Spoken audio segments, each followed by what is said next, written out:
Welcome back to the GTN Show. Yeah, this week we have the world's longest triathlon. Also, multiple records at Hamburg and IRONMAN Vitoria, plus a notable disqualification at IRONMAN Vitoria. And, sorry about this, James, more Paris water quality chatter.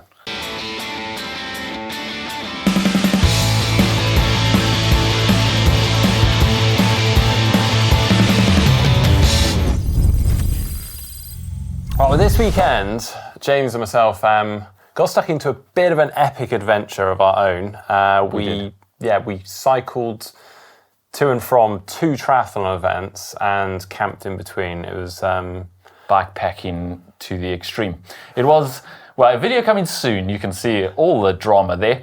But our epic weekend wasn't as epic as this epic weekend. James Saxby.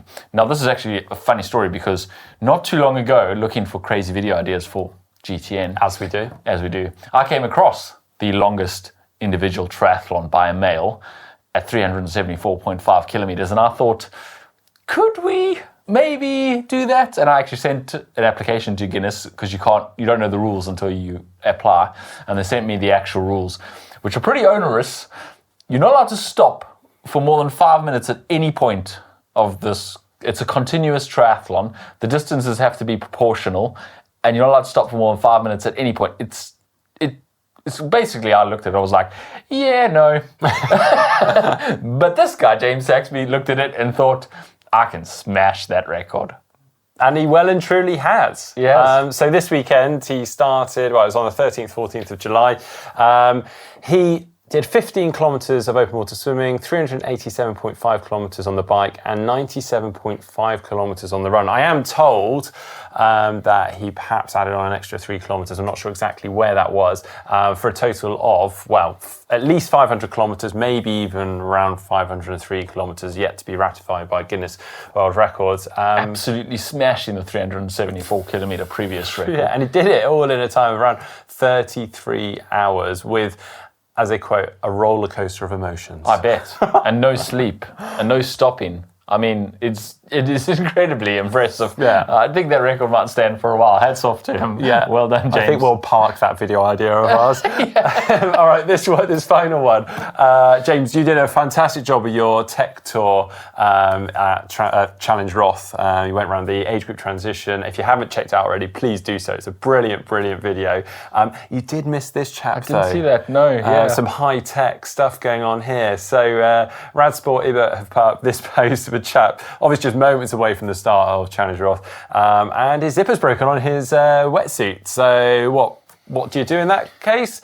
Just get some zip ties. Yeah, so he's tied it up. It does beg the question what he's going to do. He's going to have to go back to the bike mechanic in T1 to get out of the or just incredible Hulk it out and rip it off. Also, consumer notice, if you are looking for a second-hand wetsuit and you see a Sailfish one up, make sure there's a photo of the zipper. Lightly used, hardly used Sailfish wetsuit. New in box. Yeah, slight damage around the zipper area. All right, going to jump straight into some race news from the weekend because there were all kinds of records and fast times and everything. And we're getting pretty excited for the Olympics. And it was WTCS Hamburg, which is a little bit of a kind of form guide for who's going well. It's almost like a mini test event, isn't it, ahead of the big day? It is only a sprint distance, so you can't see everyone's cards over the full Olympic distance. But there were some telling performances. Let's start with the men. Matt Hauser took the win there, and not just took the win, he took the win with an astounding 13:40 5K run time. It's the fastest ever 5K run time in a sprint distance WTCS event. When we were talking about this, there was no talk of the course being short. Hamburg has always been a fast course. Apparently they have tweaked the course ever so slightly.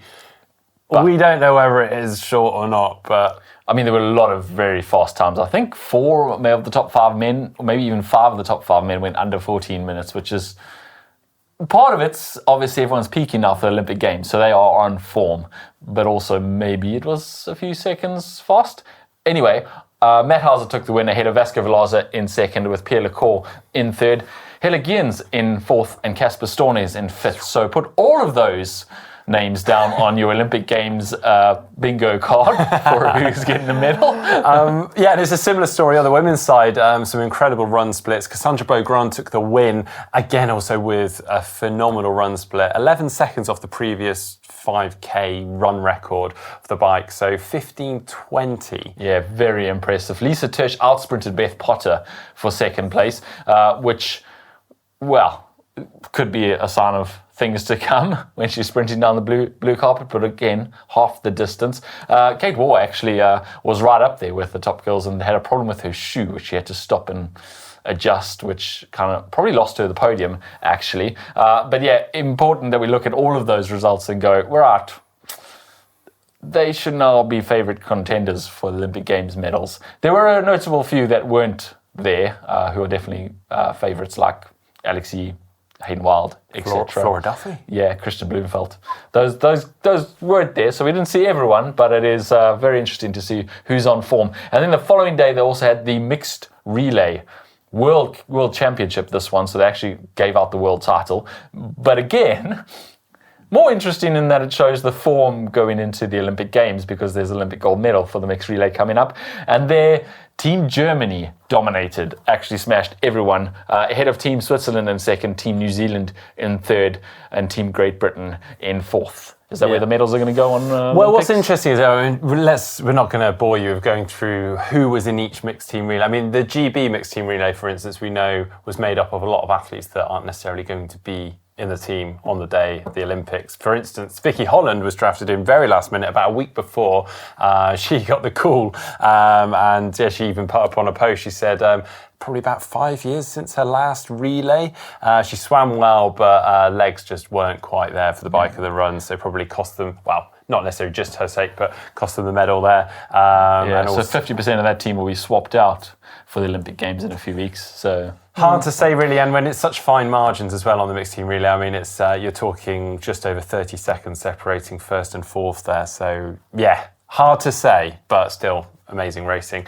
Also, another big race we had this weekend, obviously IRONMAN Vitoria, and some phenomenal performances, and also an interesting disqualification, which we'll get onto in a second. So on the men's side, we had a swim, bike, run, and overall course record. On the women's side, we had a swim, bike, and overall course record. So on the swim for the men's, it was Richard Varga. We had Robert Callan setting a new bike course record of 3:54.33. not just a bike course record, an overall Ironman ever bike record.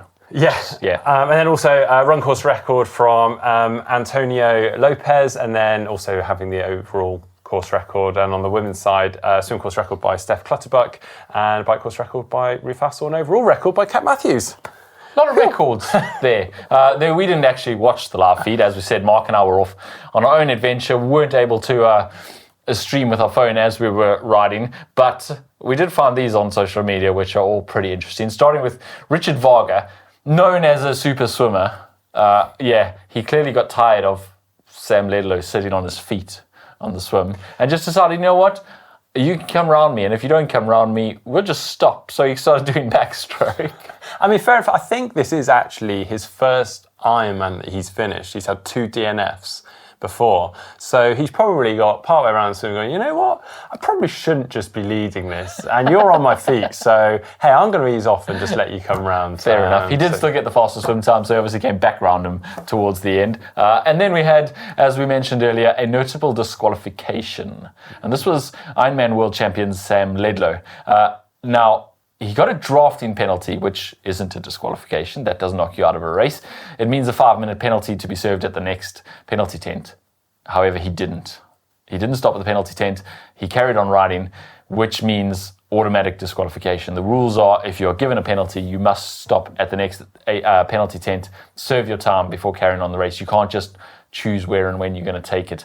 And he didn't, and he was disqualified. However, you are allowed to carry on racing under protest if you want to, and then after the race file a protest, say I believe this was unfair, overturn the penalty, overturn the disqualification, which he did, and in fact I think it was only passed for the lead 38 kilometers into the run, so in the last 4Ks, but his disqualification did stand because actually you can't contest the drafting penalty, and you can't not serve a penalty. Yeah, now I don't know exactly where that drafting penalty came from. We understand maybe it was just, he was riding ever so slightly too close to Robert Callan, but I can't say that for sure. Didn't see the penalty, no. The post that we've got here, many of you will have seen, and we've seen a lot of people talking about, is because an athlete sort of nips through between the moto and Sam Laidlow, crossing that centre line that we've often spoken about here, with Lionel Sanders obviously falling foul of that in the past.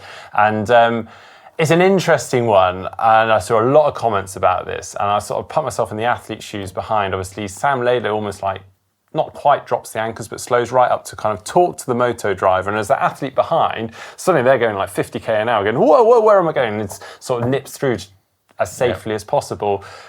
Unfortunately, it does seem he goes over the line. Arguably the referee and the motor driver there created a situation where the safest thing to do was to cross that centre line, which is understandable.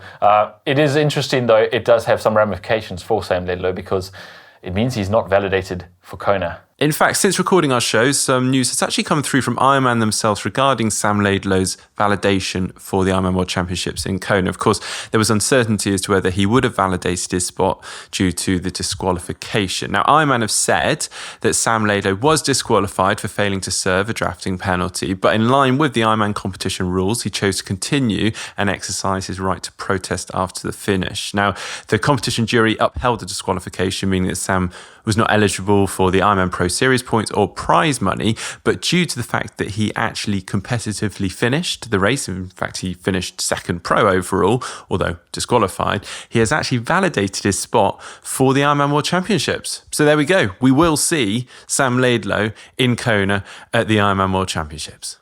Anyway, on to the results. So Kat Matthews took the win on the in the women's race, and with a 2:54.40 run split, so very impressive, ahead of Els Visser and Ruth Assel in third, who, I saw some clips of her really struggling on the run, but muscled through it, and obviously a great comeback for her after all the calf issues she's had. Yep. And on the men's side, Antonio Lopez did take the win there with a very fast 2:37.57 run. Dave McNamee in second, and Cameron Wirth in third place there. He had a pretty fast bike and then backed that up with a 2:44 run, which... I saw actually Dave McNamee's post. He said, "Congratulations, Camworth, the runner." Yeah. Because, very impressive. Very impressive. Yeah. That was a Pro Series race, and the Pro Series, as we keep saying, is getting more and more interesting. However, it's still a long way to go. Maya Stage Nielsen is still on first, Kylie Simpson in second, and Daniela Bremal moves up 10 places to get third, while Kat Matthews is up 17 places to go into fourth on the women's side. On the men's side, Matt Hansen is still in the lead, but a name I haven't actually heard of before has jumped up to second. Sten Goodstowers from Belgium has jumped up to second place overall in the rankings, by virtue of a 9th place at Vitoria-Gasteiz, on top of his 9th place at Ironman Texas, and his 16th place at Le Sable d'Aron, 70.3. So 3 pretty average results have got him second in the Pro Series ranking. And you start questioning the points allocation. It's interesting, isn't it? Because we were discussing this before, and in a way, this is kind of what it's all about, and why they've done the point system like this to allow someone to maybe not hitting the podiums, but within a good time frame of the winner, to still do well. But this is also why they got rid of the Kona points qualification thing, because kind of multiple average performances were being more rewarded than 1 or 2 exceptionally standout performances. And an exceptional standout performance breaking the course record gets you 5,000 points. Being near them in 9th place gets you a significant amount of points, clearly enough to get you up to second place. Now, it also must be said that this is still about halfway through the season. It's all going to shake out towards the end of the season when we start talking about World Championships and there's extra points there. I'm not even sure whether Sten Gustowers has even qualified for Kona with 2 9th places at Ironmans. So he won't be getting points there. But it is interesting to see the points at this point. Yeah, time will tell. A couple more races we had over the weekend. Ironman 70.3 Swansea here in the UK. Nikki Bartlett took the win ahead of Meg McDonald and Lizzie Rayner in third. Harry Palmer took the win on the men's side ahead of Gabriel Sander and Andrew Horsfield-Turner in third. And then there was the XTERRA in Quebec, which was won by Solène Billion from France and Arthur Serious, also from France. Yeah, and coming up though, we have Ironman Lake Placid, which is also a Pro Series event. Got to shake up those points some more.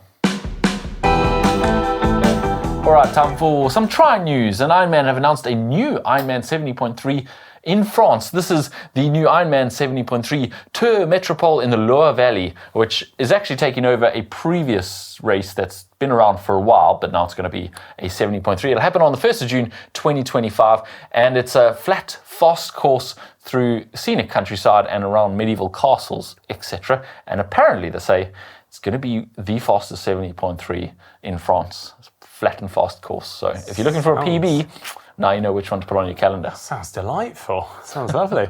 Right, James, I'm sorry about this next topic. Paris water quality. Mark's talking again.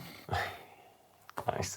Now, another article has appeared explaining backup plans for the triathlon and the marathon swimming events. And interestingly, they're very different, okay? So for the marathon swimming, they have suggested that if the water quality isn't deemed okay by the time that the event comes around, they will push it to a different venue, which is the Vers-sur-Marne Nautical Stadium, which we've looked at is around roughly just over 30 kilometres outside of the Which centre. is actually where they're doing Canoe and rowing. rowing So it's already a venue for the Olympic Games for other events. So the marathon swimming can go out there. For the triathlon, we understand the protocol is they will potentially look at postponing the event a couple of days, hoping that things will improve. I mean, Tell everyone not to flush their toilets for a few days. Yeah, exactly. And then in which case, rather than changing the venue, the triathlon will then become a duathlon. Ooh. Now, James, we have done countless triathlons and duathlons over the First, years. what we did was we Googled how far the swim venue is from the actual triathlon venue. It turns out it'll be just a little bit difficult. It's 31 kilometers, so they could just ride in from the swim venue, do one lap of the planned route, and then run in the centre of Paris. That would be perfect solution, Would be great. right? Would be great. Assuming road closures and all that. But I think they this can make is it happen. probably the issue. But what I was going to be thinking though, and I've seen a few other comments about this, obviously we, as I say, have done countless triathlons and duathlons over the years. How similar a triathlon and duathlon? Not very. No. On paper, they look much the same. You're going to run for the same amount of time you were going to swim for, and then you're going to run again later on. In reality, it's a whole different Now, kettle of these are fish. finely tuned athletes who have been training their entire lives for this event, a triathlon. So at the last moment to be told, oh, actually, we're going to get rid of the swim. You're going to run first and put that fatigue and damage in your legs. You're then going to bike, then run off the back of that. In fact, Olav Alexander Boo, who is Christian Blumenfeld's coach, was asked this question, have you been preparing for the duathlon? And he was like, absolutely not. We're trying to win the Olympic triathlon event.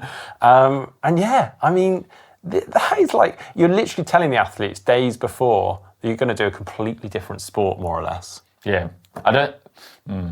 I would hate to see it become a duathlon and to get Olympic gold medals for triathlon for doing a duathlon. I don't think it would be fair on anyone. The reality is, I think, and I think everyone kind of knows this, they're going to make them swim in the sand. It doesn't matter how brown and gross it is. They will say it's okay and you can swim. And to be honest, the person who's throwing up in his toilet that afternoon with a gold medal around his neck is not going to care one bit. I mean, I swam in the Seine way before they started cleaning up the water. And look what's happened to him. Well, hold on, maybe we shouldn't put them in the water. I've swum in a lot of events like Bordeaux and rats swimming beside me, and they still went ahead. I think this one will go ahead. No, we're not saying risk any athlete's health and safety. However, the athletes, if you put it to a vote for all of those Olympic athletes, there are maybe 3 or 4 of them who are duathletes and don't fancy their swim, who would vote for it to be a duathlon. Everyone else would be like, don't care what the water quality is, put us in it. Yeah, well, watch the space. Okay, now for what the tech, we've got one bit of tech news this week. Actually, this came out last week, just after our show went out, and it's quite a cool one. It comes from Canyon, who are venturing into shoes. Dipping their toe in a whole new market. Did you think of that just now? Yeah, right now. Very clever. Just came to So these are called the Canyon Temper CFR bike shoes, and they've got a road and off-road version. And they say, in inverted commas, podium worthy, and strike the sweet spot between speed and comfort. They are top of the range shoes. They are branded as such. CFR being the Canyon Factory Racing, which is what their top of the range Speed Maxes, etc. are. So they are deemed to be top of the range, and the price tag reflects that at a cool €330 for the road shoe. They also have an off-road version, which comes with obviously some tread underneath it. The tread is actually Vibram Mega Grip, so you shouldn't be slipping, sliding around when you're not clipped into your pedals. When you are, well, that's up to you how you ride your bike, I suppose. Or how gnarly you go. They do look very cool, don't they? They do look cool. Yeah, I think they've done well. For a first attempt at bike shoes, they've done pretty well. And now for Try Spy. First off, though, I'm going to apologise because last week we revealed the athlete's name. Yeah, but we didn't do the zoom out to show you the whole photo. Which we can understand is a little bit rude. Quite annoying. You sort of just want to see peace of mind context, just kind of who it is. It was, of course, Laura Madsen. Here's the photo. I hope you're all happy now. Yeah. All right. You're right. So last week, the Try Spy image we had was these blonde flowing locks. Oh, lovely. Yeah. We had some good guesses. Valerie Cardenas said Try Spy Els Visser. Yeah. Eric Travis said Try Spy Josh Amberger's mullet. Not quite. Close but no cigar. It was, in fact, Tom Bishop with his lovely flowing 80s mullet. Juan Santos said Tom Bishop and cool 80s haircut. Silver Dick said Tom Bishop, nice guy, drank some beer with him in Roth at the party on Monday. He is a good guy. Yeah, Tom Bishop, of course, getting second behind Magnus's record-breaking win there at Roth. Very impressive. Iron distance debut. Yeah. And it's been a result, I think, sort of a long time coming. He's a very good athlete and, well due. Now, for this week's Try Spy, we have this image. Whose eye is that? Yeah, do your best. Let us know in the comment section down below. Say what? Okay, let's take a look at some of your comments from this week. Now, there's some lovely comments under many of your videos lately. Obviously, you always have lovely comments for James. Of course, you do a great job. Surprised. No. Now, your tech tour or transition tour from Challenge Roth had a lot of comments from people giving you love for just your love for Challenge Roth because, well, I do love it there. A lot of great memories, aren't there? And also the tech that you featured. Now, first off, Scott Perry said, Roth is a special place for James. Would it be possible to see a story about Roth through James's eyes? The lead up to race day, his homestay experience highlighting his genuine love and care for his host and what it was like crossing the line in a time of 7:59.59. Did you write this? Is this your burner account? No, I don't know who Scott Perry is. I didn't make him up, I promise. It's funny you should say this because we have actually got something coming that's not too far off this. While I was out there, we made a bit of a history of Challenge Family with the Challenge Roth, etc. video. Spoke to Felix Valschoffer and a few other people, so that video is coming to the channel soon. But you're right, I do love Roth. And I'm always finding reasons to go back. We're really working on our reasons to go back next year. I think we might have it sorted already, yeah. So we'll see you there. See you there. Right, next one also from, it's David? David? It's David. It's incredible the amount of duct tape people who spend 10k on a bike will use to save $100. You make a very good point. Yes, the duct tape's a lot easier to come by than the $100 fixes. 3D sometimes. printed things and various bits. So yeah, when in need, duct tape and zip ties. We're all guilty, and I try not to. But yeah, likewise. But anyway, thanks ever so much for getting involved, all your comments. Please keep them coming. Hope you've enjoyed today's show. We've got loads coming up on the channel. Of course, we've just been talking about this big try weekend that we're kind of still recovering from. That is actually coming this weekend, along with a rather funny video with Ollie Bridgewood from GTN. I took him for a run. Yeah, and the video is entitled, This Guy Hates Running, which pretty much tells you everything you need to know about Mark taking him for a run. And I'm not sure I sold it to him. It's a funny video, Stay tuned.